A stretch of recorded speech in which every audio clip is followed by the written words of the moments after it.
Hai guys, Assalamualaikum warahmatullahi wabarakatuh. Apa kabar hari ini? Semoga sehat selalu ya.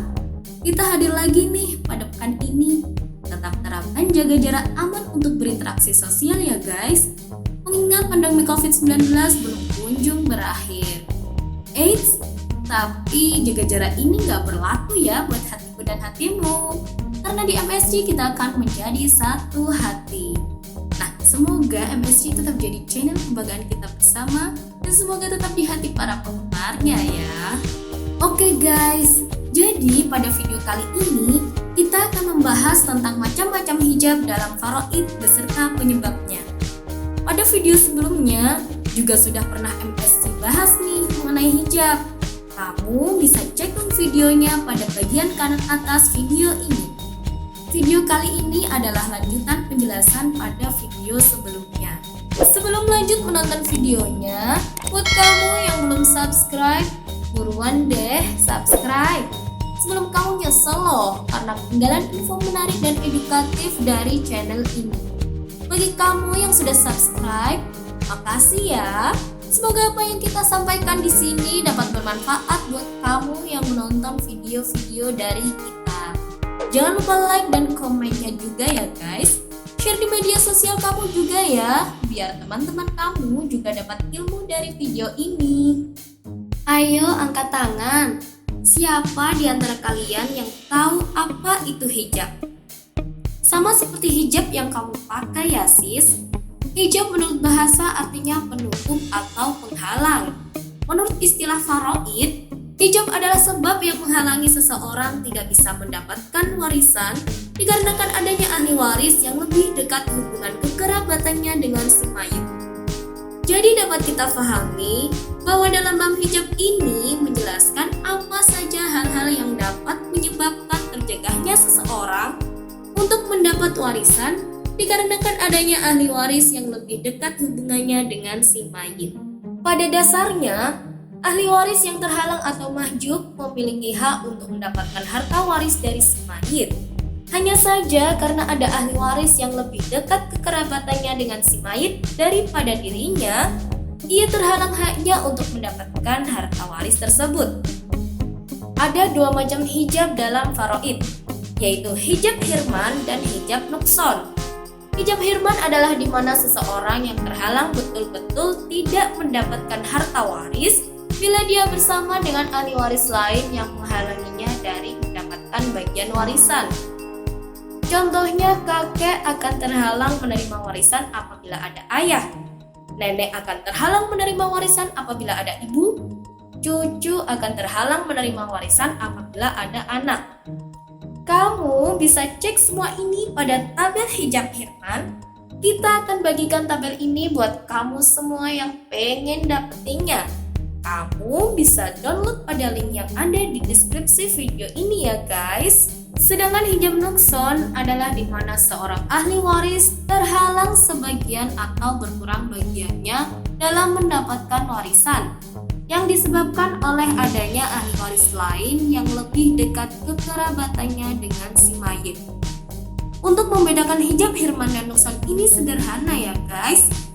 Pada hijab hirman menutup semua bagian ahli waris atau singkatnya tidak mendapat warisan. Sedangkan pada hijab nukson dari bagian yang diperoleh ahli waris lebih kecil daripada saat tidak ada ahli waris yang menghalanginya tersebut. Perhatikan contoh berikut. Suami tidak bisa mendapatkan bagian setengah dan hanya bisa mendapatkan seperempat saja bila ia bersama dengan anak atau cucu. Demikian halnya dengan istri yang tidak bisa mendapatkan bagian seperempat dan hanya bisa mendapatkan seperdelapan saja bila ia bersama dengan anak atau cucu. Dari semua ahli waris yang ada, hanya 6 ahli waris yang tidak bisa terhalang oleh hijab hirman. Keenam ahli waris itu adalah ayah, ibu, anak laki-laki, anak perempuan, suami, dan istri. Penjelasan ini juga pernah kita bahas di video sebelumnya ya guys. Kalau kamu mengikuti channel ini dari awal, pastinya sudah mengerti ya. Selain keenam ahli waris tersebut, ada kalanya mereka tertutup atau terhijab hirman oleh ahli waris yang lain. Sebab di dalam faraid juga mengenal adanya skala prioritas. Pada prioritas pertama yaitu furu', yakni anak dan cucu. Prioritas kedua usul, yakni ayah, ibu, kakek, dan nenek. Dan prioritas ketiga yaitu khawasib, yakni saudara laki-laki maupun perempuan. Pada video hijab part 2 ini, kita akan membahas lebih rinci mengenai hijab dalam mewaris. Oleh karena itu, jangan skip-skip nonton videonya ya guys, agar setelah kamu nonton video ini bisa paham dan langsung bisa mempraktikannya. Kalau kita membahas tentang hijab hirman, tentunya kita harus hafal siapa saja yang terhalang dan siapa yang menjadi penghalang. Pada video sebelumnya, ada yang request tabel hijab hirman ini untuk dibuat dalam bahasa Indonesia. Sebelumnya, mohon maaf ya, karena kalau dibuat dalam bahasa Indonesia, pasti tabelnya nggak bakal cukup 1 halaman ya pastinya. Hehehe.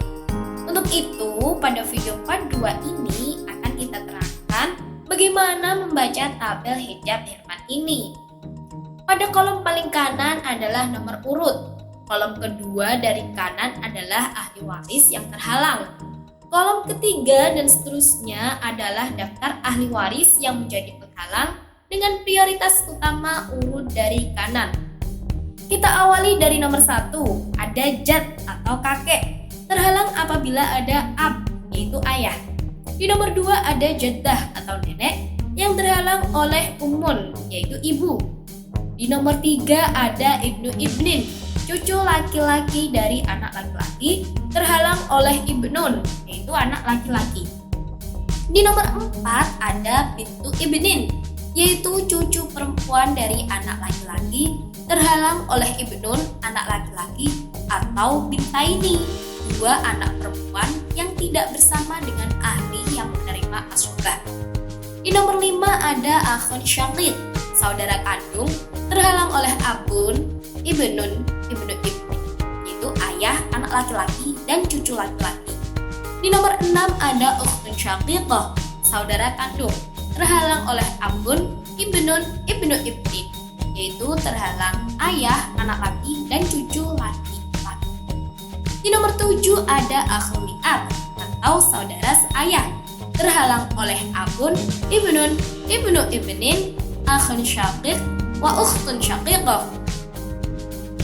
Di nomor 8 ada ukhtul li'ab, saudara seayah terhalang oleh ayah, anak laki-laki, cucu laki-laki, saudara kandung, 2 saudari dan saudari kandung ketika bersama dengan anak perempuan atau cucu perempuan.